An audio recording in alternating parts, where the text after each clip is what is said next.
26 কাম ব্যাকে।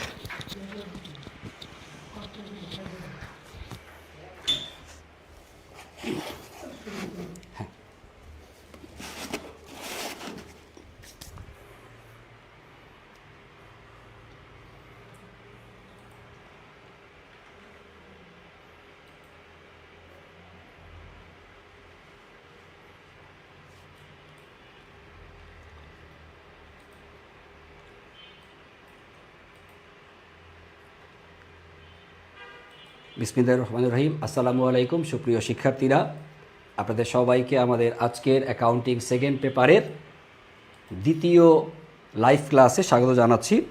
আমাদের গতকালকে থেকে নতুন একটা প্রোগ্রাম আমরা শুরু করছি, যার নাম হচ্ছে T20, অর্থাৎ টপ 20 কোয়েশ্চেন।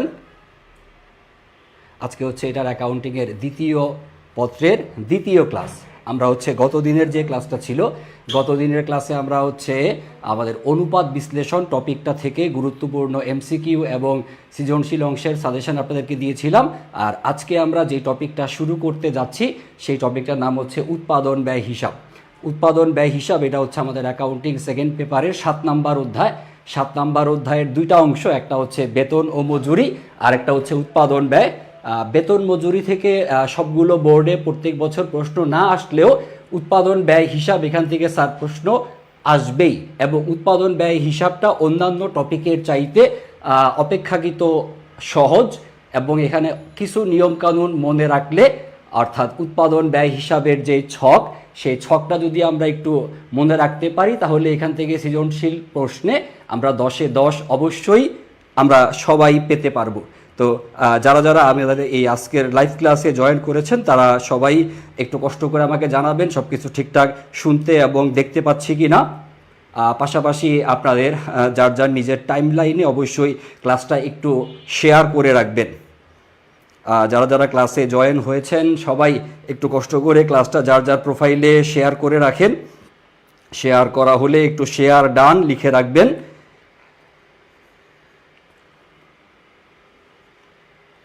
একটু সময় নিব, সর্বোচ্চ 30 সেকেন্ড। এর মধ্যে সবাই আশা করি দ্রুত একটু ক্লাসে জয়েন হয়ে যাবেন। বিশেষ করে এইচএসসি 26 ব্যাচ যারা এবং এইচএসসি 27-এর যারা, তারাও এই ক্লাসটা অবশ্যই করে রাখতে পারেন। এইচএসসি 26-এর জন্য বেশ গুরুত্বপূর্ণ, কারণ এইচএসসি 26-এর অনেকগুলো কলেজে হচ্ছে টেস্ট পরীক্ষা শুরু হয়েছে, হয়তোবা বাংলা পরীক্ষা অনেকের হচ্ছে, ইংরেজি পরীক্ষা, তারপরেই আইসিটির পরেই কিন্তু আপনাদের কমার্সের গ্রুপ সাবজেক্টগুলো চলে আসবে। সো এই মুহূর্তে এক একটা অধ্যায় ভিত্তিক আমাদের যে আয়োজন টপ 20 ক্লাস, এগুলো আশা করি আপনাদের টেস্ট পরীক্ষাতে অবশ্যই আপনাকে একটা ভালো ফলাফল এনে দিতে আপনাকে সক্ষম করবে। পাশাপাশি বোর্ড ফাইনালের জন্য আপনি যে প্রিপারেশন নেবেন সেটাও আশা করি দুর্দান্ত ইনশাল্লাহ হবে। ওকে, সবাই জানান যে সব কিছু ঠিকঠাক মতো শুনতে এবং দেখতে পাচ্ছি কি না। ওকে, আসেন আমরা আমাদের ক্লাসের আলোচনা শুরু করে দিতে চাই। আমরা আজকের ক্লাসে আমাদের উৎপাদন ব্যয় হিসাব থেকে গুরুত্বপূর্ণ কিছু এমসিকিউ যেমন আলোচনা করব, তার পাশাপাশি আজকে ক্লাসের শুরুতেই আমি দেখিয়ে দিতে চাই উৎপাদন ব্যয় হিসাব থেকে আমরা কোন কোন সৃজনশীল প্রশ্নগুলো করব। উৎপাদন ব্যয় হিসাব থেকে আমরা যেই সৃজনশীল প্রশ্নগুলো করব সেগুলার একটা সুন্দর নমুনা চার্ট একদম প্রশ্নের নাম সহকারে এখানে লিখে দেওয়া আছে। এইটা আশা করি এখানে যে কয়টা সৃজনশীল প্রশ্ন আমরা রাখছি আপনাদের জন্য, এই কয়টা বোর্ডের কোয়েশ্চেন যদি আপনি সমাধান করতে পারেন, তাহলে ইনশাল্লাহ আপনার টেস্ট পরীক্ষা হোক, বোর্ড ফাইনাল হোক, বা যে কোনো জায়গাতে মডেল টেস্ট দিতে যান, আশা করি এর মধ্য থেকে ইনশাল্লাহ আপনার প্রশ্ন কমন পড়বে। এর বাইরে যাওয়ার সুযোগ খুব একটা নাই বললেই চলে। ওকে, তরিকুল ইসলাম, ওয়ালাইকুম সালাম, আলহামদুলিল্লাহ ভালো আছি। ক্লাসটা শেয়ার করেন নিজের প্রোফাইলে, একটু কষ্ট করে ক্লাসটা শেয়ার করেন। সব কিছু ঠিকঠাক শুনতে এবং দেখতে পাচ্ছেন কিনা একটু জানান কষ্ট করে।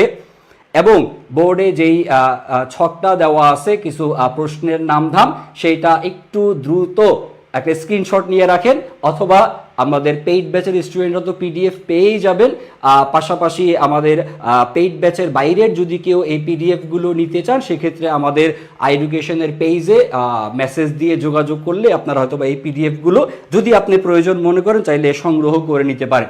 ওকে, শুরুতেই খেয়াল করে দেখেন এখানে ক নাম্বার প্রশ্নের জন্য আপনি যেই যেই প্রশ্নগুলো সমাধান করতে পারেন, ক নাম্বার অংশের জন্য সাধারণত যেই জায়গাগুলো থেকে প্রশ্ন হয়ে থাকে খেয়াল করে দেখেন, ক নাম্বার প্রশ্নে ম্যাক্সিমাম মুখ্য ব্যয় এইটা নির্ণয় করতে বলা হয়। আমরা জানি যে প্রত্যক্ষ কাঁচামাল, তারপর হচ্ছে প্রত্যক্ষ মজুরি, আর হচ্ছে অন্যান্য প্রত্যক্ষ ব্যয়, প্রত্যক্ষ সবগুলো ব্যয়কে যোগ করলে আসে হচ্ছে মুখ্য ব্যয়। সো এই মুখ্য ব্যয় নির্ণয় এইটা আসার সম্ভাবনা খুব বেশি, অথবা প্রশ্নের মধ্যে আপনার ব্যবহৃত বা প্রত্যক্ষ কাঁচামালের পরিমাণ এইটা নির্ণয় করতে বলা হতে পারে। আর মুখ্য ব্যয় এবং প্রত্যক্ষ কাঁচামাল এই দুইটার পাশাপাশি আপনারা চাইলে এই উৎপাদিত পণ্যের এককের পরিমাণ এইটা নির্ণয় আসতে পারে চাইলে, হয়তোবা যদি প্রশ্ন সহজ হয় তাইলে হয়তোবা এটা আসবে, বাট স্ট্যান্ডার্ড প্রশ্নের ক্ষেত্রে মুখ্য ব্যয় এবং ব্যবহৃত কাঁচামাল এই দুইটা প্রশ্ন বেশি এসে থাকে। সেই ক্ষেত্রে আপনারা যেটা করতে পারেন, চট্টগ্রাম বোর্ড 2024, যশোর বোর্ড 2024 এবং হচ্ছে ঢাকা বোর্ড 2024 এবং ময়মনসিংহ বোর্ড 2024, এই চারটা বোর্ডের জাস্ট ক নাম্বার অংশটা, এখানে হচ্ছে প্রশ্নের নাম্বার দেওয়া আছে 9 নাম্বার প্রশ্নের ক, এখানে হচ্ছে 8 নাম্বার প্রশ্নের হচ্ছে ক, 7-এর ক, এখানে হচ্ছে 8-এর খ। সো এইখানে যে প্রশ্নগুলোর নাম আমি উল্লেখ করে দিছি বোর্ডের নাম, জাস্ট এই প্রশ্নগুলো যদি আপনি একটু সমাধান করেন, এখানে দেখবেন যে মুখ্য ব্যয়, তারপর হচ্ছে ব্যবহৃত কাঁচামাল এই সংক্রান্ত প্রশ্নগুলো দেওয়া আছে। সো এই বোর্ড প্রশ্নগুলো একটু সমাধান করতে পারলে তাহলে ইনশাল্লাহ ক নাম্বার আশা করি আপনার ইনশাল্লাহ কমন পড়বে। তারপর ক্ষয়ের জন্য আপনি যেই প্রশ্নগুলো সমাধান করতে পারেন সেগুলো দেখেন লিখে দেওয়া আছে। খ নাম্বারের জন্য, খ নাম্বারে ম্যাক্সিমাম যেটা পরীক্ষাতে আসে সেটা হচ্ছে উৎপাদন ব্যয় বিবরণী প্রস্তুত করা। উৎপাদন ব্যয় বিবরণী প্রস্তুত, সেখানে হচ্ছে আপনার উৎপাদন ব্যয়ের পরিমাণ পর্যন্ত নির্ণয় করা আসতে পারে, অথবা আপনার মোট ব্যয় পর্যন্ত হয়তোবা নির্ধারণ করা লাগলেও লাগতে পারে। বাট ম্যাক্সিমাম প্রশ্নগুলোতে যদি জাস্ট আপনি উৎপাদিত পণ্যের উৎপাদন ব্যয় পর্যন্ত নির্ধারণ করেন তাহলে মোটামুটি এনাফ। সো এই উৎপাদন ব্যয় বিবরণী এটা হচ্ছে মোস্ট ইম্পর্টেন্ট, এইটা আসার সম্ভাবনা খুবই বেশি। এবং এই উৎপাদন ব্যয়ের জন্য আপনি রাজশাহী বোর্ড 2024 এবং কুমিল্লা বোর্ড 2024 এই দুইটা বোর্ড কোশ্চেন সমাধান করেন, আশা করা যায় এই দুইটা বোর্ড কোশ্চেনে যেই ধরনের তথ্যগুলো দেওয়া আছে এগুলোই ম্যাক্সিমাম পরীক্ষাতে এসে থাকে। ওকে, তাহলে জাস্ট আমরা উৎপাদন ব্যয় বিবরণীটা করব, পাশাপাশি আপনি বিক্রিত পণ্যের ব্যয় নির্ণয় এই ধরনের অঙ্ক চাইলে আপনি দেখে রাখতে পারেন। আর যদি টিচার একটু প্যাচ দিতে চায় প্রশ্নে, সহজ বাট একটু প্যাচ দিয়ে যদি প্রশ্ন করে সেক্ষেত্রে এইটা আসতে পারে হয়তোবা পরীক্ষায়, যে কারখানা ব্যয়ের উপর প্রশাসনিক ব্যয়ের শতকরা হার কত এটা নির্ণয় করতে বলা হইতে পারে, অথবা কারখানা ব্যয়ের উপর আপনার হচ্ছে বিক্রয় উপরি ব্যয়ের শতকরা হার কত, বা মোট ব্যয়ের উপর হয়তোবা আপনার নির্ণয় করতে বলা হতে পারে যে মোট ব্যয়ের উপর মুখ্য ব্যয়ের শতাংশ কত, বা মোট ব্যয়ের কত পার্সেন্টেজ কারখানা ব্যয় হিসেবে গণ্য হচ্ছে, এইরকম প্রশ্ন চাইলে আসতে পারে। তাহলে যেটার উপর নির্ণয় করতে বলা হবে, যার উপর নির্ণয় করতে বলা হবে সেই মানটা, যেমন এখানে কারখানা ব্যয়ের উপর, তার মানে কারখানা ব্যয়ের পরিমাণটা বসবে হচ্ছে নিচে, আর কারখানা ব্যয়ের উপরে আসবে কোনটা, প্রশাসনিক ব্যয়। অর্থাৎ আপনি এখানে প্রশাসনিক ব্যয়ের পরিমাণকে, প্রশাসনিক ব্যয় যত টাকা আপনার হচ্ছে সেই ব্যয়টাকে আপনি ভাগ করবেন কি দ্বারা, এই কারখানা ব্যয়ের পরিমাণ দ্বারা আপনি হচ্ছে ভাগ করবেন। তাহলে যার উপর বলা হবে সেই মানটা নিচে, আর যেটা উপরে সেটা তো উপরে থাকবে। শতকরা হার মানে 100 দ্বারা গুণ করলে শতাংশে নির্ধারণ হয়ে যাবে। এই রকমের প্রশ্ন আপনি পাবেন রাজশাহী বোর্ডের কোশ্চেনে, কুমিল্লা বোর্ডের কোশ্চেনে, 2024-এর বোর্ড প্রশ্নে। বাট এইটা আসার পসিবিলিটি কম, আমার কাছে মনে হয় খুব বেশি পরিমাণে ইম্পর্টেন্ট যদি আমি বলি সেটা হচ্ছে এই উৎপাদন ব্যয় বিবরণী প্রস্তুত, এইটা আসার সম্ভাবনাটাই খুব বেশি এবং এইটাই আসা উচিত বলে আমার কাছে মনে হয়। কারণ উৎপাদন ব্যয়ের অঙ্কের মধ্যে উৎপাদন ব্যয় পূর্ণাঙ্গ রূপে আপনার জানা আছে কিনা সেইটাই হচ্ছে টিচারদের জাজমেন্ট করার মূল উদ্দেশ্য। তো সেই ক্ষেত্রে উৎপাদন ব্যয় বিবরণীর অঙ্ক সমাধান করলে বেশি ভালো হবে আপনার জন্য। এটা হচ্ছে খ নাম্বার প্রশ্নের জন্য। তাহলে ক দেখলাম আর হচ্ছে খ দেখলাম, তারপর এবার আসেন হচ্ছে গ এর জন্য আমরা যে প্রশ্নগুলো সমাধান করতে পারি।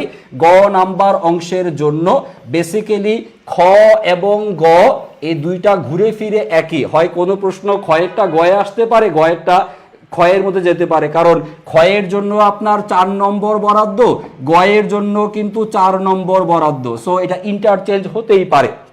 গয়ের জন্য আমরা যেগুলো করতে বলবো আপনাকে সেটা হচ্ছে বিক্রয় মূল্য নির্ণয়, এইটা। তার পাশাপাশি হচ্ছে আয় বিবরণী প্রস্তুত করা, অথবা প্রশ্নে নিট লাভ নির্ণয় এইটা বের করতে বলা হতে পারে।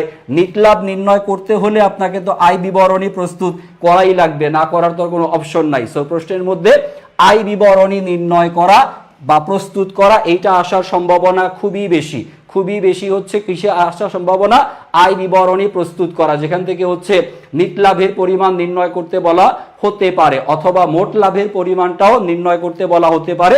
আরেক ধরনের প্রশ্ন সেটা হচ্ছে এই দরপত্র বা টেন্ডার, এইটা আসার সম্ভাবনা কম। যদি প্রশ্ন কঠিন হয় সেই ক্ষেত্রে হয়তোবা এইটা আসতে পারে পরীক্ষায়, দরপত্র। কঠিন প্রশ্নের জন্য আপনি এই রাজশাহী বোর্ডের এই প্রশ্নটা, কুমিল্লা বোর্ডের এই প্রশ্নটা চাইলে সমাধান করে রাখতে পারেন, তবে কম ইম্পর্টেন্ট বলেই এর অবস্থান কিন্তু সবার লাস্টে, এবং এইটা অপেক্ষাকৃত একটু কঠিন ধরনের অঙ্ক হতে পারে অনেকের কাছে। অনেকে দরপত্র বা টেন্ডার অ্যাভয়েড করতে চায়। যদি চান আপনি দরপত্র বা টেন্ডারের অঙ্ক করবেন না, কোনো সমস্যা নাই, বাট অন্যান্য অঙ্কগুলো যেগুলো এখানে বোর্ডে লিখে দেওয়া আছে সেগুলো অবশ্যই আপনাকে সমাধান করতে হবে। তাহলে ক, খ এবং গ এর জন্য আমরা কোন প্রশ্নগুলো সমাধান করব আমাদের বোর্ডে লিখে দেওয়া আছে।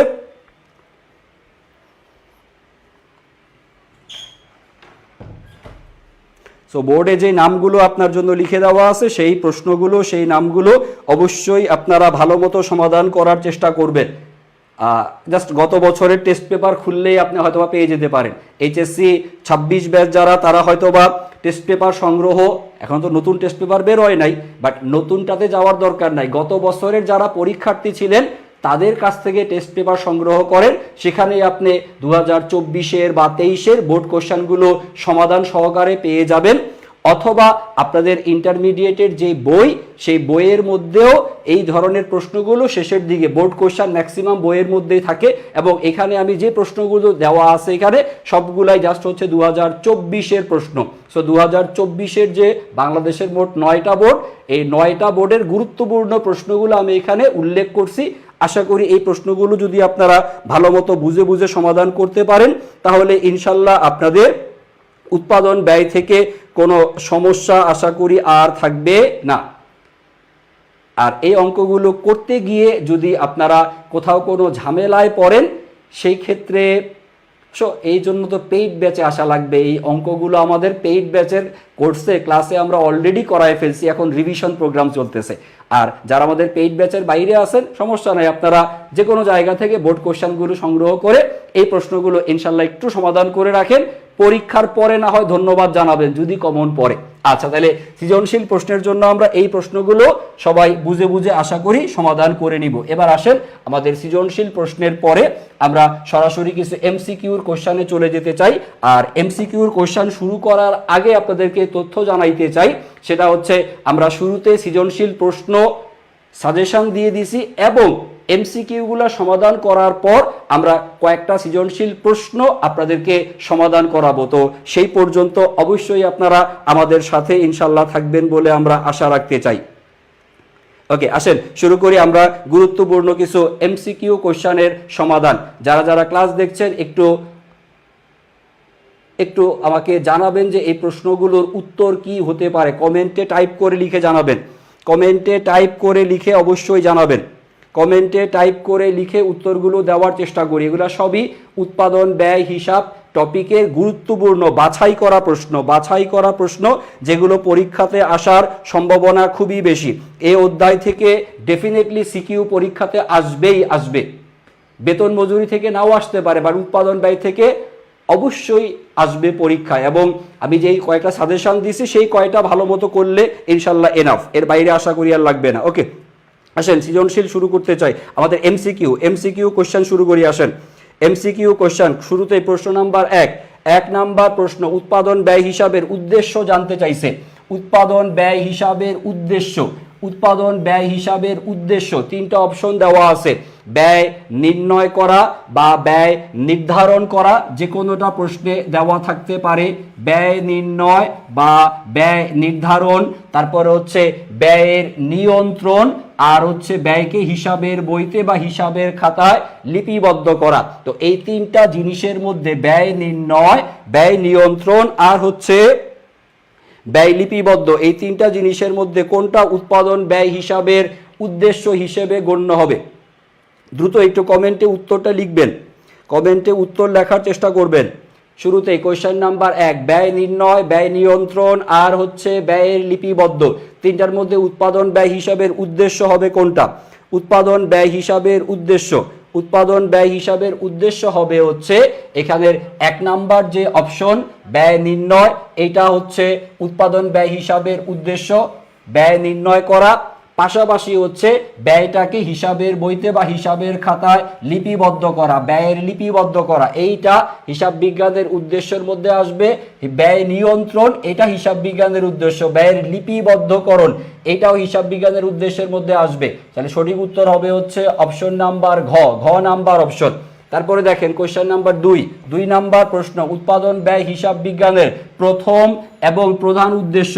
প্রথম এবং প্রধান উদ্দেশ্য বললে উত্তর করবেন হচ্ছে ব্যয় নির্ধারণ, ব্যয় নির্ধারণ বা ব্যয় নির্ণয়, ব্যয় নির্ধারণ করা বা ব্যয় নির্ণয় করা, এটা হচ্ছে উৎপাদন ব্যয় হিসাবের প্রথম বা প্রধান উদ্দেশ্য, ব্যয় নির্ণয় করা বা ব্যয় নির্ধারণ করা। আসেন পরবর্তী প্রশ্নে যাই।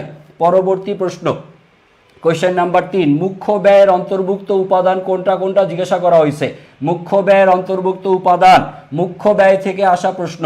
3 নাম্বার, মুখ্য ব্যয় কি অন্তর্ভুক্ত হয়? 4 নাম্বারে মুখ্য ব্যয়ের উপাদান কোনটা?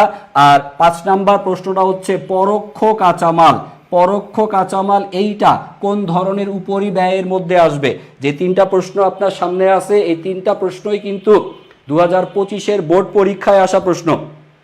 আসেন আমরা এই প্রশ্নগুলো সমাধান করার চেষ্টা করি, উত্তর দেওয়ার চেষ্টা করি সবাই।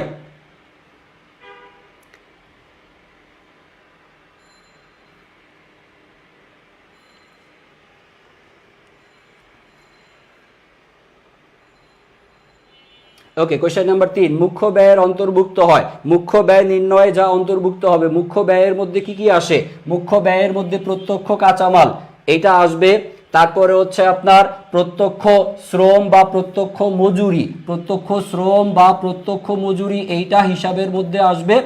তার পাশাপাশি আসবে হচ্ছে অন্যান্য প্রত্যক্ষ খরচ, অন্যান্য প্রত্যক্ষ খরচ, যত রকমের প্রত্যক্ষ খরচ আছে সবগুলো প্রত্যক্ষ খরচকে যোগ করলে প্রত্যক্ষ কাঁচামাল, তার সাথে হচ্ছে প্রত্যক্ষ শ্রম বা প্রত্যক্ষ মজুরি এবং অন্যান্য প্রত্যক্ষ খরচ বা প্রত্যক্ষ ব্যয়, সকল প্রত্যক্ষ খরচের সমষ্টিকে বলা হয় হচ্ছে মুখ্য ব্যয়। তাহলে মুখ্য ব্যয়ের মধ্যে কি কি অন্তর্ভুক্ত হবে? কাঁচামাল আসবে আর শ্রম বা মজুরি আসবে, পরোক্ষ শ্রম এইটা আসবে না। তাহলে সঠিক উত্তর হবে হচ্ছে খ নাম্বার অপশন, 1 এবং 3 এই দুইটা হচ্ছে সঠিক, 1 এবং 3 এইটা হচ্ছে সঠিক। আসেন পরবর্তী প্রশ্ন দেখি, কোশ্চেন নাম্বার 4, কোনটি মুখ্য ব্যয়ের উপাদান? মুখ্য ব্যয়ের উপাদানের মধ্যে কি আসবে? কাঁচামাল আসবে, শ্রম বা মজুরি আসবে আর অন্যান্য প্রত্যক্ষ খরচ আসবে। আসেন অপশনগুলো দেখি আমরা। অপশনে ভাড়া প্রদান বলা আছে, ভাড়া প্রদান এইটা আমাদের মুখ্য ব্যয়ের মধ্যে আসবে না, পরোক্ষ কাঁচামাল আসবে না, কারখানার বীমা আসবে না, আসবে কোনটা? যেটা প্রত্যক্ষ। তাহলে একটাই দেওয়া আছে প্রত্যক্ষ, সেটা কি? প্রত্যক্ষ শ্রম বা প্রত্যক্ষ মজুরি। তাহলে সঠিক উত্তর হবে হচ্ছে গ নাম্বার অপশন। তাহলে 4 নাম্বার কোশ্চেনের সঠিক উত্তর হবে হচ্ছে অপশন নাম্বার গ। পারছি সবাই? আসেন পরবর্তী প্রশ্নে যাই। পরবর্তী প্রশ্ন কোশ্চেন নাম্বার 5, যে পরোক্ষ কাঁচামাল এইটা কি ধরনের উপরিব্যয়? আমরা একটু আগেই দেখে আসলাম যে প্রত্যক্ষ কাঁচামাল এটা হচ্ছে মুখ্য ব্যয় নির্ণয়ে অন্তর্ভুক্ত হবে, পরোক্ষ কাঁচামাল এইটা মুখ্য ব্যয় নির্ণয়ে অন্তর্ভুক্ত হবে না। তাহলে প্রশ্ন হচ্ছে স্যার প্রত্যক্ষ কাঁচামাল আর পরোক্ষ কাঁচামাল বিষয়টা আসলে কি? বিষয়টা বুঝার জন্য একটা উদাহরণ যদি আমি আপনাদেরকে দেই, খেয়াল করে দেখেন। সে ফর এক্সাম্পল আমরা একটা চেয়ার বানাইতে চাই, চেয়ারটা হবে কি? চেয়ারটা হবে হচ্ছে কাঠের চেয়ার, কাঠ দিয়ে তৈরি করব। সেগুন কাঠ দিয়ে বানালে মনে হয় বেশি ভালো হয়, তাই না? একটু সুন্দর মতো স্টাইল করে উপরে একটা সিংহের ছবি ছবি দিয়ে মোটামুটি রাজপ্রাসাদ টাইপের একটা কাঠের চেয়ার আমরা বানাইতে চাই। তো একটা কাঠের চেয়ার যদি আপনি প্রস্তুত করতে চান, সেই ক্ষেত্রে আপনার যেটা র ম্যাটেরিয়াল বা কাঁচামাল লাগবে, সেই কাঁচামালটার নাম কি? সেই কাঁচামালটার নাম হচ্ছে কাঠ। আপনি কাঠ ব্যবহার করে কি করবেন? চেয়ার আপনি তৈরি করবেন। স্যার শুধু কাঠ হলেই কি হবে?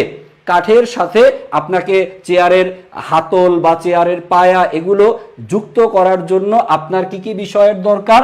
আপনার হচ্ছে পিন দরকার আছে, যেটাকে আমরা কি বলতে পারি? আলপিন। বড় বড় সাইজের আলপিন যেগুলাকে বলে, এই যেগুলো হচ্ছে আমরা দেওয়ালের মধ্যে ঠুকে ঠুকে হচ্ছে মশারি টানায় থাকি, আলপিন লাগবে।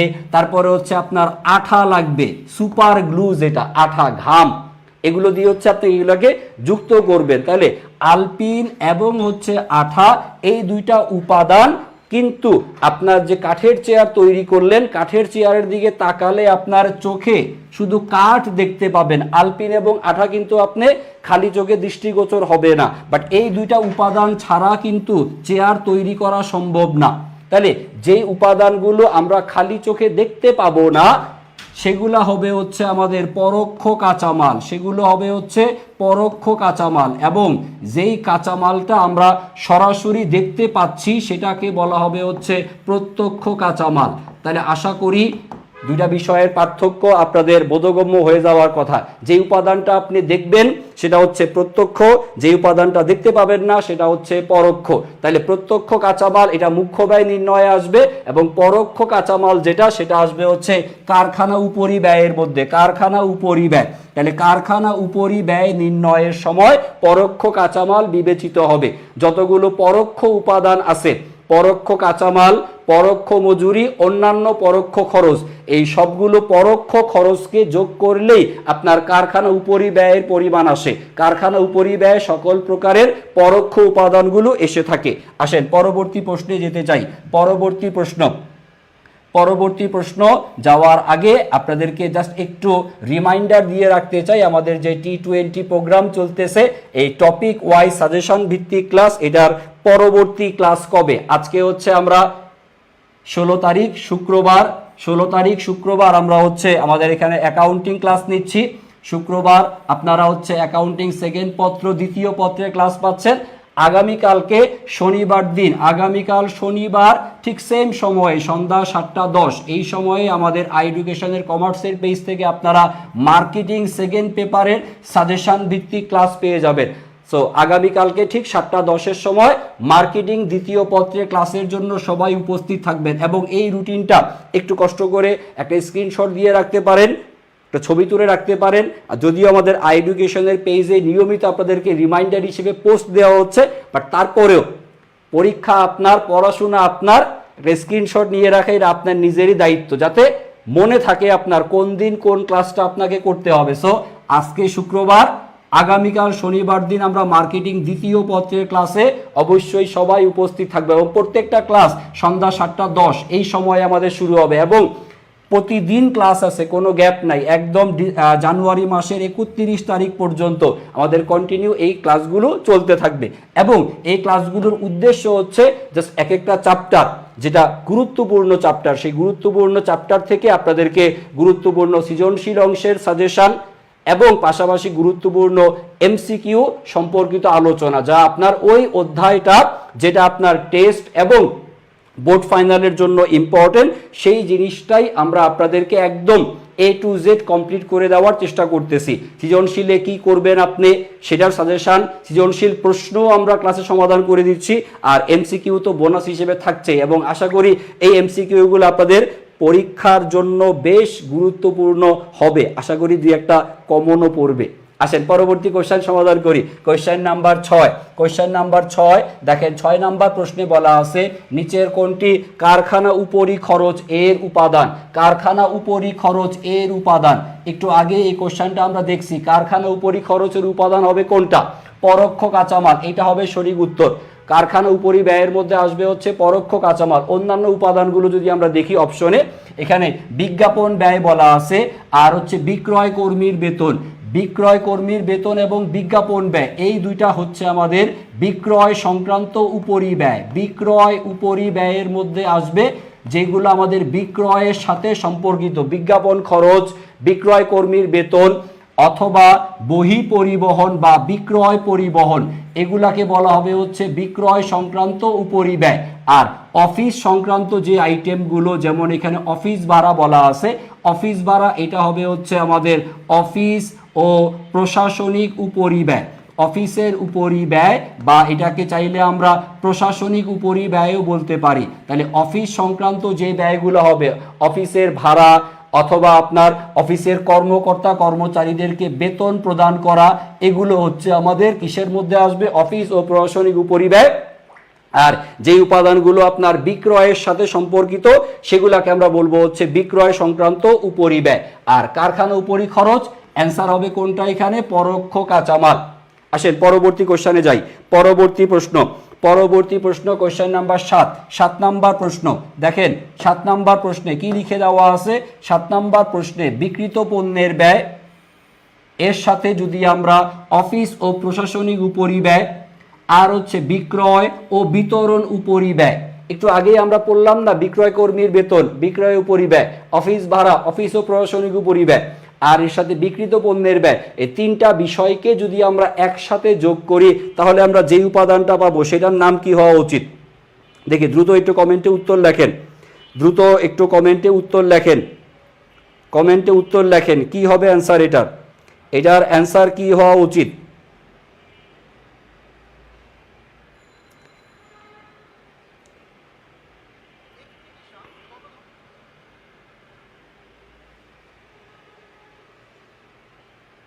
সঠিক উত্তর যেটা হবে, বিক্রিত পণ্যের ব্যয়, প্রশাসনিক উপরিব্যয় এবং হচ্ছে বিক্রয় ও বিতরণ উপরিব্যয়, তিনটা বিষয়কে যোগ করলে আমরা যেটা পাবো সেটার নাম হবে হচ্ছে মোট ব্যয়, বা ইংরেজিতে বলতে পারি আমরা হচ্ছে টোটাল কস্ট।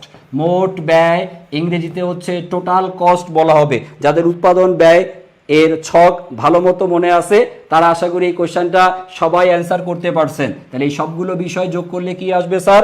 মোট ব্যয়ের পরিমাণ আসবে।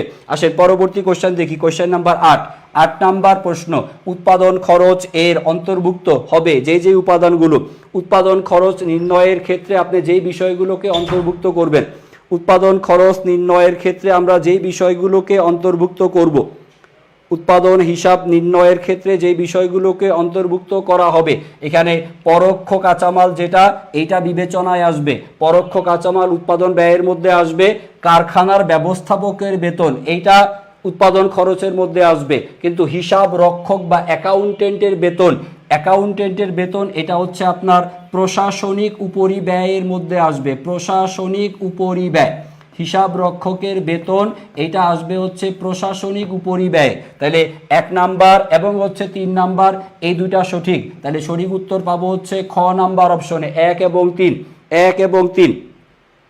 আসলে পরবর্তী পৃষ্ঠায় যাই।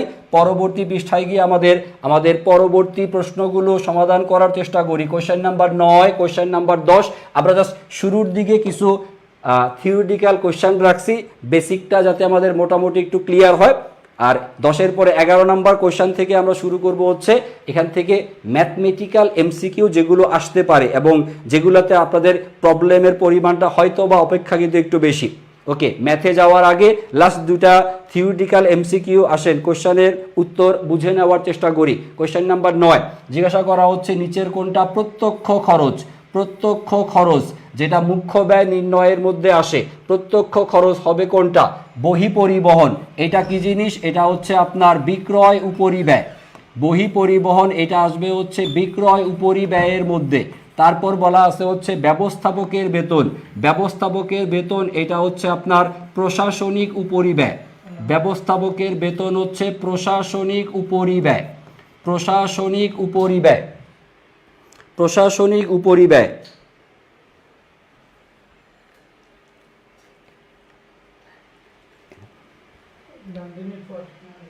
তারপর হচ্ছে আপনার বিজ্ঞাপন ব্যয় যেটা দেওয়া আছে, বিজ্ঞাপন ব্যয় কিসের সাথে সম্পর্কিত? বিজ্ঞাপন ব্যয় সম্পর্কিত হচ্ছে বিক্রয়ের সাথে। সো এটা হবে হচ্ছে বিক্রয় উপরিব্যয়ের অন্তর্ভুক্ত। তাহলে সঠিক উত্তর যেটা হবে সেটা হচ্ছে উৎপাদনের সাথে সম্পর্কিত মজুরি, উৎপাদন মজুরি অথবা প্রত্যক্ষ শ্রম, যেটা প্রশ্নে দেওয়া থাকবে উৎপাদন মজুরি বা প্রত্যক্ষ শ্রম, এইটা হবে হচ্ছে আমাদের এইটা হবে হচ্ছে কোশ্চেনের সঠিক উত্তর, এটা হবে প্রশ্নের সঠিক উত্তর, প্রত্যক্ষ খরচ। 10 নাম্বার প্রশ্নে যাই। 10 নাম্বার প্রশ্ন, এটা বেশ ইম্পর্টেন্ট। এখানে হচ্ছে আপনাকে রূপান্তর ব্যয় নির্ণয়ের সূত্র জানতে চাইছে, রূপান্তর ব্যয়ের সূত্র, রূপান্তর ব্যয়, রূপান্তর ব্যয় নির্ণয়ের সূত্র, রূপান্তর ব্যয় নির্ণয়ের সূত্র। খেয়াল করি, রূপান্তর ব্যয় নির্ণয়ের ক্ষেত্রে রূপান্তর ব্যয় মানে হচ্ছে আপনার কাঁচামাল থেকে, র মেটেরিয়াল বা কাঁচামাল থেকে আপনার পণ্য দ্রব্য প্রস্তুত করতে, পণ্য দ্রব্য উৎপাদিত পণ্য, কাঁচামাল থেকে উৎপাদিত পণ্যে, কাঁচামাল থেকে উৎপাদিত পণ্যে রূপান্তর করতে কাঁচামাল ব্যতীত যেই খরচগুলো হয় সেই ব্যয়ের সমষ্টিকে বলা হয় হচ্ছে রূপান্তর ব্যয়। তাহলে কাঁচামাল থেকে আপনি পণ্য প্রস্তুত করতেছেন, কাঁচামাল থেকে পণ্য প্রস্তুত করতে কাঁচামাল বাদে যেই খরচগুলো হয় তার সমষ্টিকে বলা হয় হচ্ছে রূপান্তর ব্যয়। রূপান্তর ব্যয় নির্ণয়ের ক্ষেত্রে কাঁচামাল বিবেচনায় আসবে না। দেখি কমেন্টে উত্তর লেখেন, কমেন্টে উত্তর লেখার চেষ্টা করেন। সঠিক উত্তর কোনটা হওয়া উচিত? সঠিক উত্তর কোনটা হওয়া উচিত? রূপান্তর ব্যয় নির্ণয়ের মধ্যে কি আসবে না স্যার? কাঁচামাল আসবে না। তাহলে আসবে কোনটা কোনটা? কাঁচামাল আসবে না। কাঁচামাল যদি না আসে, দেখেন এখানে ক শুরুতেই বাদ, প্রত্যক্ষ মাল মানে কাঁচামাল, কাঁচামাল কাঁচামাল, ক বাদ, খ বাদ, গ বাদ, বাকি থাকলো একটাই, সেটা কি? ঘ নাম্বার অপশন। তাহলে সঠিক উত্তর হচ্ছে অপশন নাম্বার ঘ, যেখানে প্রত্যক্ষ মজুরি এবং হচ্ছে কারখানা উপরি খরচ এই দুটার সমষ্টিকে বোঝানো হচ্ছে। তাহলে কাঁচামাল রূপান্তর ব্যয় নির্ণয়ে আসবে না। কাঁচামাল বাদে অন্যান্য খরচের সমষ্টিকেই বলা হবে হচ্ছে রূপান্তর ব্যয়। রূপান্তর ব্যয়ের সূত্র বা রূপান্তর ব্যয়ের অঙ্ক, এটা পরীক্ষার জন্য বেশ গুরুত্বপূর্ণ। আসেন পরবর্তী প্রশ্নে যাই। পরবর্তী প্রশ্ন, পরবর্তী প্রশ্ন, পরবর্তী প্রশ্ন, পরবর্তী প্রশ্ন, পরবর্তী প্রশ্ন দেখার আগে একটু, পরবর্তী প্রশ্ন দেখার আগে একটু এইটা একটু মনোযোগ দিয়ে খেয়াল করেন। আর কতদিন ফ্রি ক্লাস করবেন? এরকমের ফ্রি ক্লাস তো খুব বেশি দিন আমরা হয়তো বা নিতে পারবো না। জানুয়ারির 31 তারিখ পর্যন্ত নিচ্ছি, এরপরে আপনি কি করবেন? এরপরে এবং যে এমসিকিউগুলো সমাধান করা আছে শুধু এগুলোই না, এর পাশাপাশি আরও কিছু প্রশ্ন তো পড়ে রাখা উচিত। শুধু পরীক্ষা তো পাশ করার জন্য না, ইন্টারমিডিয়েটের রেজাল্টটা তো শুধু পাশ করলেই হবে না, ইন্টারমিডিয়েট রেজাল্টে আপনাকে এ প্লাস পাওয়ার চিন্তা করতে হবে।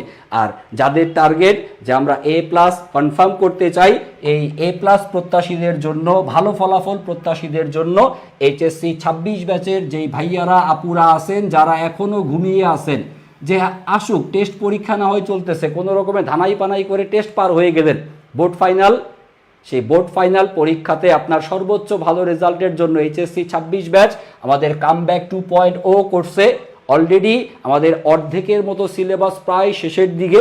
বাট আপনার চাইলে এখান থেকেই আপনি কোর্সটা শুরু করতে পারেন, কারণ সবগুলো ক্লাস আমাদের হচ্ছে রেকর্ডের আকারে থাকতেছে। আপনার যেই যেই টপিকগুলোতে প্রবলেম সেগুলো আপনি আগে দেখে প্রবলেমগুলো সমাধান করেন, টেস্ট পরীক্ষাটা শেষ হোক, তারপর নয় আবার পুরো দমে এটা রিভিশন আপনি দিতে পারবেন। সো এই কামব্যাক 2.0 কোর্সে কমার্সের সবগুলো সাবজেক্টের পাশাপাশি বাংলা, ইংরেজি, আইসিটি সব মিলে কোর্স ফি হচ্ছে মাত্র 2549 টাকা। 2549 টাকা, 2549 টাকা সমান ইন্টারমিডিয়েটের কমার্সের স্টুডেন্ট হিসেবে একটা ভালো ফলাফল। সেই হিসেবে অ্যামাউন্টটা খুব একটা বেশি না। যদি আপনার প্রয়োজন মনে হয়, যদি আপনি মনে করেন যে না এডুকেশনের টিচাররা মোটামুটি পড়াইতে পারে, তাহলে আপনি আমাদের এই ফ্রি ক্লাসগুলো করে যদি আপনার কাছে প্রয়োজন মনে হয়, ভালো মনে হয় যে না গুরুত্বপূর্ণ তথ্যগুলো এখানে দেওয়া হচ্ছে বা গুরুত্বপূর্ণ প্রশ্নগুলোই ক্লাসের মধ্যে তারা ফ্রি পড়ায় দিচ্ছে, তাহলে ফ্রিতে যদি আমরা গুরুত্বপূর্ণ প্রশ্ন পড়াইতে পারি, তাহলে মহা গুরুত্বপূর্ণ যেটা, তার জন্য আপনি পেইড ব্যাচে আসবেন। আর পাশাপাশি এইচএসসি 27 ব্যাচ যারা আছেন কমার্সের স্টুডেন্ট, যারা কলেজের ফার্স্ট ইয়ারে আছেন, তাদের জন্য হচ্ছে আমাদের মিশন এ প্লাস ব্যাচ। সেই মিশন এ প্লাস ব্যাচে আমাদের ফার্স্ট পেপার, সেকেন্ড পেপার সবগুলোই আমরা ইনশাল্লাহ সমাধান করাই দিব আপনাদেরকে। পাশাপাশি পিডিএফ লেকচার শিট আপনারা পেয়ে যাবেন, প্রয়োজনীয় পরীক্ষার ব্যবস্থা থাকবে, ডাউট সলভ সেশন থাকবে। যতটুকু আপনার পরীক্ষাতে ভালো ফলাফল করার জন্য যা যা দরকার সেগুলো আমাদের এই কোর্সের মধ্যে অন্তর্ভুক্ত করা আছে। প্রায় 150টারও বেশি লাইভ ক্লাস তো থাকতেছেই, পাশাপাশি আমাদের আর্কাইভ ক্লাস থাকতেছে টপিক ওয়াইজ, যেখানে যেইখানে আপনার প্রবলেম থাকবে সেই জায়গাটুকু অন্তত আপনি একাধিকবার দেখে সমাধান করে নিতে পারবেন। আসেন পরবর্তী প্রশ্নগুলো আমরা সমাধান করার চেষ্টা করি। কোয়েশ্চেন নাম্বার 11, কোয়েশ্চেন নাম্বার 12, 11 এবং 12 দেখেন এখন থেকে আমাদের ম্যাথমেটিক্যাল টাইপের প্রশ্নগুলো আমরা এখান থেকে দেখতে শিখব।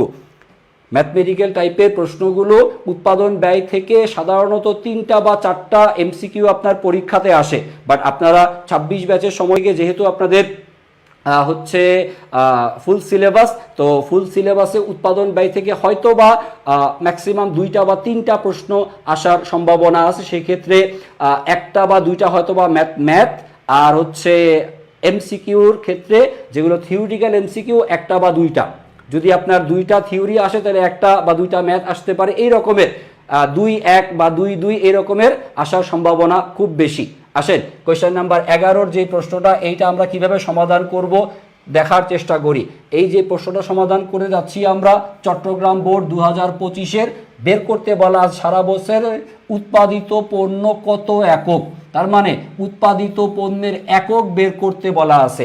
উৎপাদিত পণ্যের একক নির্ণয় করবেন, যেটা আপনার সৃজনশীল অংশের ক নাম্বারের জন্য আসতে পারে, অথবা আপনার উৎপাদন ব্যয় নির্ণয়ের ক্ষেত্রে এইটা আপনার হয়তোবা গণনা কার্যের ক্ষেত্রে বেশ ভালো মতো কাজে লাগতে পারে। পাশাপাশি সমাপনী মজুত পণ্যের মূল্য নির্ধারণের ক্ষেত্রেও এই উৎপাদিত পণ্যের একক এটাও কিন্তু জানার দরকার আছে। তো এই উৎপাদিত পণ্যের একক নির্ণয়ের জন্য আমরা একটা সূত্র আপনাদেরকে প্রয়োগ দেখাইতে চাই। সেই সূত্রটা হচ্ছে এরকম, দেখেন বছরের শুরুতে আপনি যে পণ্যগুলো নিয়ে ব্যবসায় আরম্ভ করেন সেটাকে আমরা কি বলি, প্রারম্ভিক মজুদ। বছরের শুরুতে যেটা নিয়ে শুরু করব তার নাম প্রারম্ভিক মজুদ। এর সাথে আপনি সারা বছরে পণ্যদ্রব্য কি করেন, উৎপাদন করেন।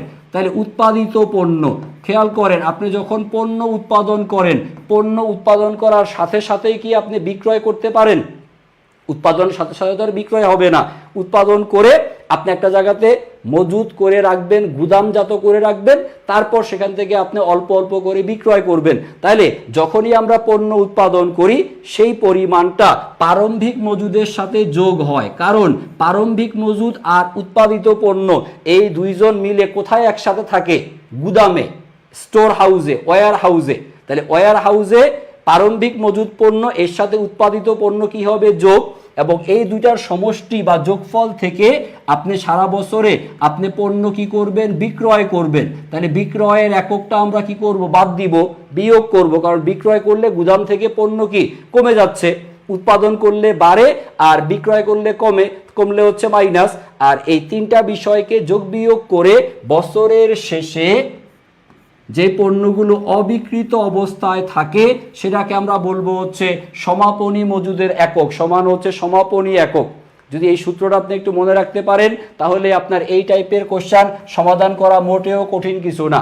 আর সূত্র মুখস্থ না, সূত্র আগে বুঝবেন, অঙ্ক প্র্যাকটিস করবেন, সূত্র এমনি আয়ত্তে চলে আসবে। দেখেন এখানে মান বসাই, প্রারম্ভিক মজুদ পণ্যের কত একক বলছে, 500। তাহলে প্রারম্ভিক মজুদ পণ্যের পরিমাণ হচ্ছে 500 যোগ সমাপনী মজুদ পণ্যের পরিমাণ বলছে 200, তাহলে সমান দিয়ে সমাপনী মজুদ পণ্য হচ্ছে 200। সারা বছরের বিক্রয়ের একক দেওয়া আছে কত, 2500।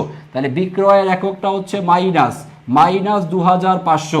আর উৎপাদিত পণ্য বা উৎপাদিত একক এর পরিমাণটা দেওয়া নাই, উৎপাদিত একক কত হবে এইটা নির্ণয় করতে চাই। সো যেহেতু মান বসানো শেষ, যোগ বিয়োগটা খেয়াল করে দেখেন, এই যে মাইনাস 2500 সমানের ওই পাশে গেলে 200-র সাথে এটা কি হবে স্যার, যোগ, আর এই 500 আছে যোগ, ওইটা ওই পাশে গেলে হয়ে যাবে হচ্ছে বিয়োগ। তাহলে আমরা যোগ বিয়োগটা যদি মুখে মুখে করার চেষ্টা করি, খেয়াল করে দেখেন 200 আর এই হচ্ছে 2500, আর এই যে 500 ছিল ওটা ওই পাশে গেলে কি হবে স্যার, মাইনাস হয়ে যাবে। তাহলে জাস্ট এই বিষয়টা যদি আপনি মুখে মুখে যোগ বিয়োগ করেন উত্তর পেয়ে যাচ্ছেন। কত আসে, 2200। 2200 হবে হচ্ছে কোশ্চেনের সঠিক উত্তর, 2200 কোশ্চেনের সঠিক উত্তর। তাহলে আমাদের উৎপাদিত এককের পরিমাণ হচ্ছে 2200 একক। আমরা তাহলে সারা বছরে উৎপাদন করলাম কত 2200 একক পণ্য, 2200 একক পণ্য। দেখেন সূত্রটা বুঝতে পারছেন কিনা, অঙ্কের সমাধানটা বুঝছি সবাই? ওকে, আসেন পরবর্তী প্রশ্নে যাই। পরবর্তী প্রশ্ন কোশ্চেন নাম্বার 12 নাম্বার প্রশ্ন। এখানে বের করতে বলা আছে আপনার কারখানার উৎপাদন ব্যয়ের পরিমাণ কত হবে। কারখানার উৎপাদন ব্যয় নির্ণয় করতে হবে। একটু নিজেরা দেখি করার চেষ্টা করেন, যারা যারা পারবেন একটু যোগ বিয়োগ খাতার মধ্যে করেন, কমেন্টে উত্তর লেখার চেষ্টা করি। কোশ্চেন নাম্বার 12 নাম্বার প্রশ্নে কারখানার উৎপাদন ব্যয় কত হবে নির্ণয় করতে বলা আছে। আসেন দেখি প্রশ্নের মধ্যে যা যা দেওয়া আছে, কাঁচামাল ক্রয় দেওয়া আছে। কাঁচামাল ক্রয় অর্থাৎ প্রত্যক্ষ কাঁচামাল বা ব্যবহৃত কাঁচামালের পরিমাণ 30,000 টাকা, যার সাথে আমরা প্রত্যক্ষ মজুরি 7,000 টাকা কি করব, যোগ করে দিব। তাহলে কাঁচামালের পরিমাণ দেওয়া কত 30,000, এর সাথে আপনি যোগ করবেন প্রত্যক্ষ মজুরি কত 7,000 টাকা। কাঁচামাল আর মজুরি এই দুইজনকে যদি আমরা যোগ করি, যেটা আসবে তার নাম হচ্ছে মুখ্য ব্যয়। তাহলে মুখ্য ব্যয়ের পরিমাণ হবে হচ্ছে 37,000 টাকা। বুঝছি? মুখ্য ব্যয়ের পরিমাণ 37,000। তারপর দেখেন প্রশ্নে বলে দেওয়া আছে এখানে কারখানার ভাড়া দেওয়া আছে। তারপরে হচ্ছে মুখ্য ব্যয়ের পরিমাণ সরাসরি দেওয়া আছে কত 53,000 টাকা। তাহলে আমরা তো 37,000 বের করলাম, তাহলে এখানে যে মুখ্য ব্যয় দেওয়া আছে তার মানে একটা উপাদান মিসিং। যেই উপাদানটা এখানে মিসিং সেই উপাদানটা কি অন্যান্য প্রত্যক্ষ ব্যয়। অন্যান্য প্রত্যক্ষ ব্যয়ের পরিমাণটা দেওয়া নাই। অন্যান্য প্রত্যক্ষ ব্যয়ের পরিমাণ যত হওয়ার কথা সেটা প্রশ্নে দেওয়া নাই, না দিয়ে তারা সরাসরি মুখ্য ব্যয়ের পরিমাণ দিয়ে দিছে। তাহলে আমাদের তো ওইগুলার যোগ বিয়োগের দরকারই নাই।